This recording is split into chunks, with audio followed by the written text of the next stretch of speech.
The world held its breath on a tense July morning in 2025 as the first rays of sunlight crept over the White House and cast long shadows across the silent streets of Brussels. Across continents, news alerts blared and phones buzzed with urgent updates. Overnight, a simmering trade dispute had erupted into a full-blown crisis. President Donald Trump, having reclaimed the Oval Office, strode to the podium with characteristic bravado. His message was blunt. Brussels must accept sweeping trade concessions or face devastating tariffs on German cars, French wine, and Italian fashion. Industries at the heart of Europe's identity and prosperity. This was no ordinary negotiation. Trump's ultimatum struck at the very foundation of the post-war order, threatening the alliances and economic ties that had bound the West together for generations. In financial capitals from London to Tokyo, panic rippled through the markets. Traders shouted into phones as tickers plunged, wiping out billions in minutes. Then, in the dead of night, Trump fired off a tweet that reverberated around the globe. "The EU is a trade foe, no more free ride, America comes first." The message was clear, the tone unmistakable. Investors scrambled to make sense of the chaos. Futures plummeted, headlines screamed of a looming trade war, and the world watched, waiting to see if Europe would blink. In Brussels, the mood was electric with anxiety. EU officials rushed into the Berlaymont building for emergency meetings, their faces etched with shock and disbelief. The threat was staggering, tariffs as high as 100% that could plunge Europe into a deep recession. Behind closed doors, diplomats pored over policy documents, voices rising in heated debate. The question on everyone's mind: how to respond to an attack of this scale.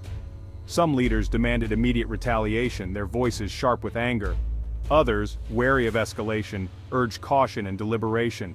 As panic threatened to fracture the Union, a sense of unity began to coalesce, centered around one unlikely figure. The EU turned to its special economic envoy, Mark Carney. Calm, analytical, and unflappable, Carney was a veteran of financial storms, known for his steady hand during the global financial crisis. Though not a politician, Carney's reputation as a master strategist and crisis manager made him the man of the hour. He listened intently, weighing every word, every risk. Around the world, a sense of foreboding grew.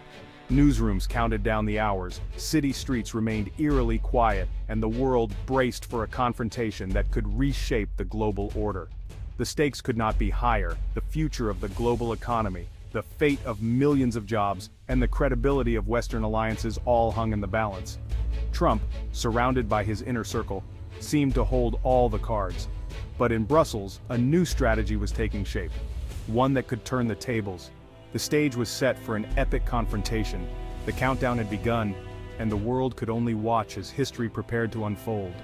Donald Trump, the 47th president, thrived on disruption and zero-sum deals. His America First doctrine drove him to tear down global institutions and target the EU as America's chief economic rival. Across the Atlantic, Mark Carney, former central banker and now EU's special economic envoy, embodied globalist strategy and quiet confidence. Trump was impulsive, dramatic, and underestimated Carney as just another bureaucrat. Carney, however, was a master strategist, building alliances and understanding that power in a globalized world was about networks, not just brute force. Trump focused on tariffs and headlines. Carney looked at the financial architecture beneath it all. Their personalities clashed, Trump's populist fire versus Carney's analytical calm. Trump saw a divided Europe, Carney saw opportunity. The real battle would be fought not just over goods, but over the invisible levers of global finance.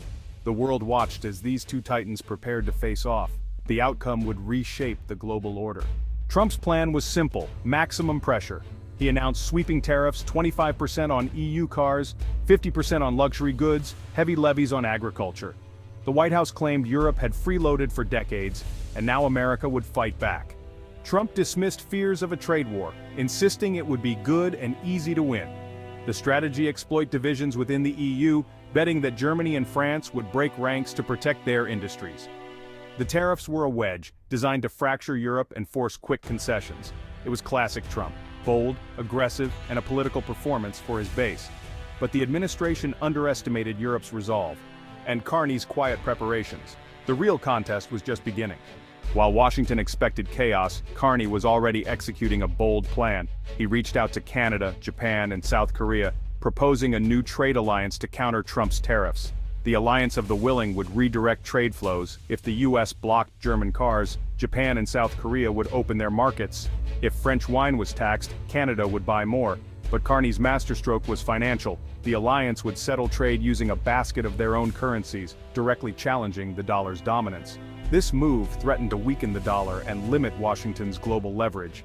The announcement, made in a joint press conference from Brussels, Tokyo, and Ottawa, stunned the world.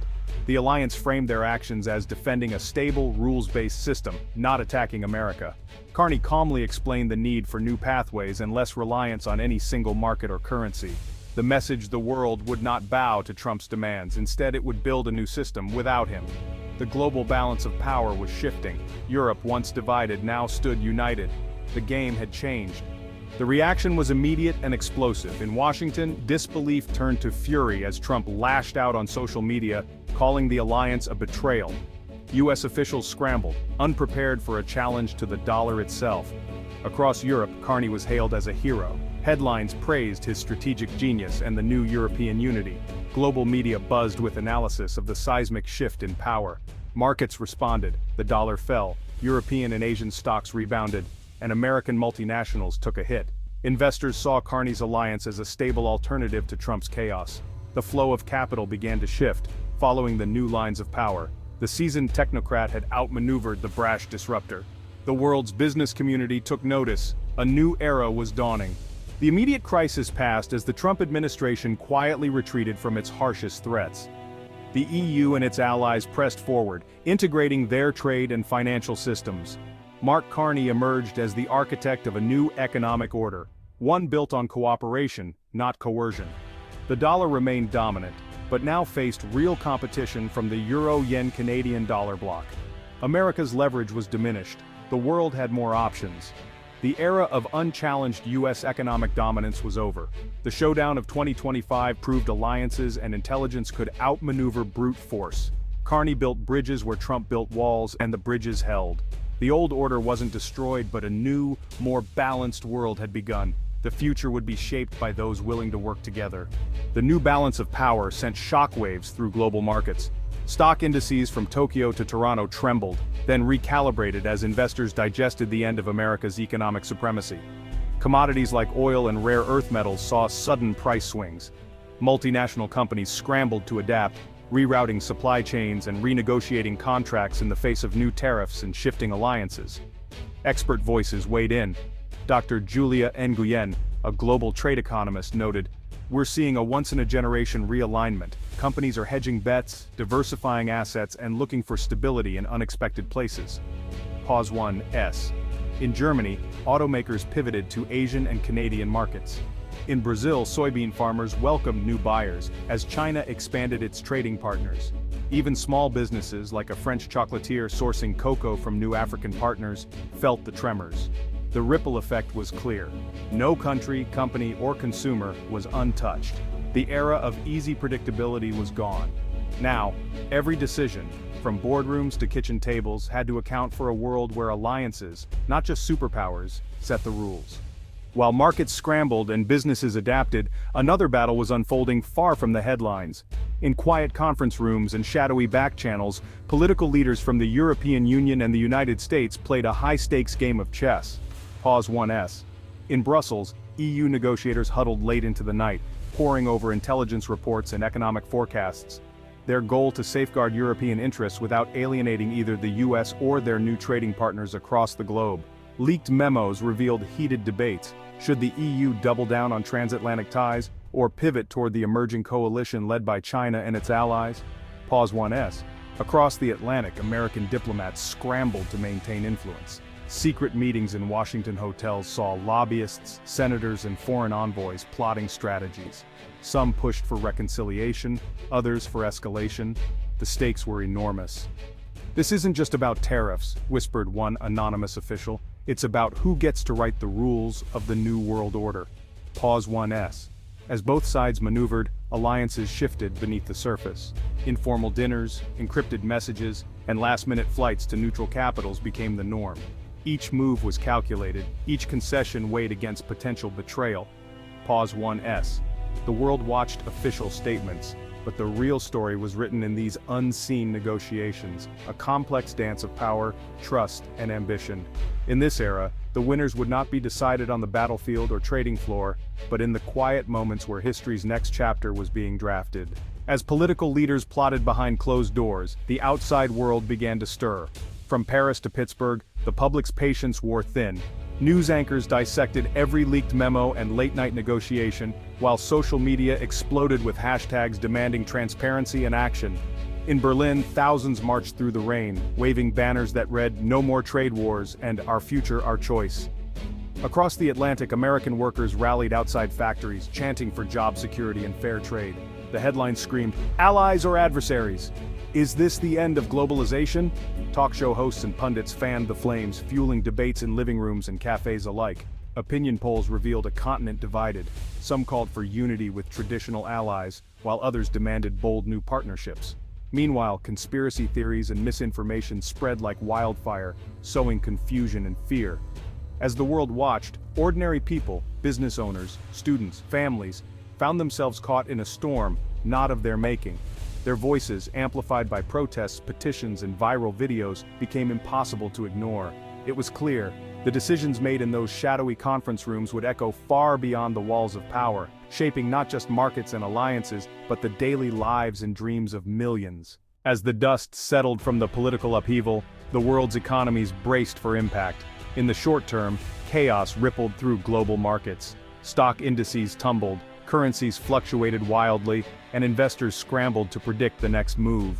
Industries that once thrived on seamless international trade, automotive, technology, agriculture, suddenly faced new barriers, higher costs, and shrinking demand. Factory lines slowed or halted altogether.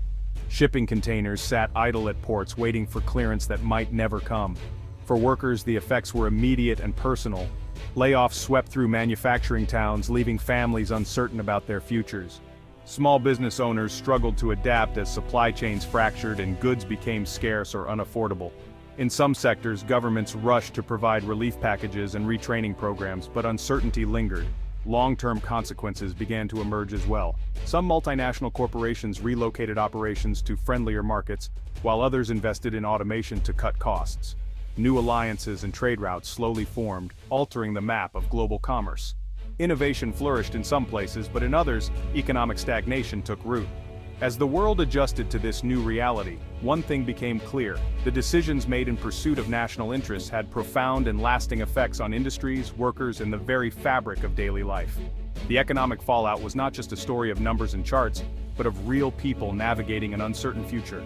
As nations grapple with the aftermath of economic upheaval, the question on everyone's mind is, what comes next? The world stands at a crossroads, with the potential for both renewed conflict and unprecedented cooperation. Trade relations, once taken for granted, are being reimagined.